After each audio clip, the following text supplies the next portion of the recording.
Frères et sœurs, bonjour et bienvenue à vous tous, et que le Seigneur soit avec vous. Veillons et prions, c'est aujourd'hui le temps de l'amour. C'est vrai que nous entrons dans un nouveau temps liturgique. On pourrait se souhaiter bonne année, d'ailleurs, au début de notre célébration, puisqu'avec toute l'Église, eh bien, nous entrons à la fois dans ce temps de l'Avent, temps aussi d'une nouvelle année liturgique. Et c'est l'évangile de Matthieu qui est ouvert, qui va nous guider aussi tout au long de cette année. Avec cette parole aussi qui nous invite à nous réveiller, sans doute, nous en avons toujours besoin. Au début aussi de notre célébration, pour nous mettre à l'écoute du Seigneur et de sa parole.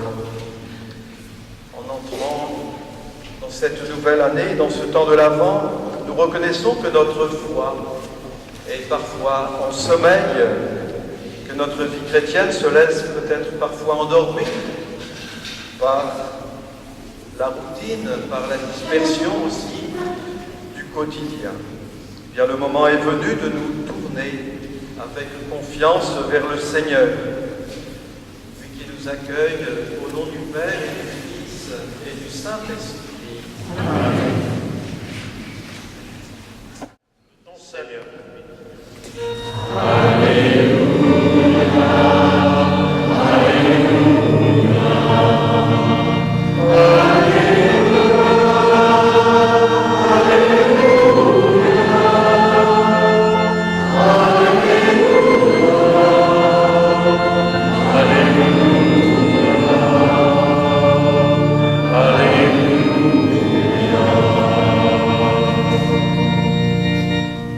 Le Seigneur soit avec vous. Et avec votre esprit. Évangile de Jésus-Christ selon saint Matthieu.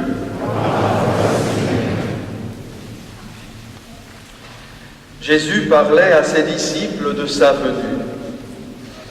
L'avènement du Fils de l'homme ressemblera à ce qui s'est passé à l'époque de Noé.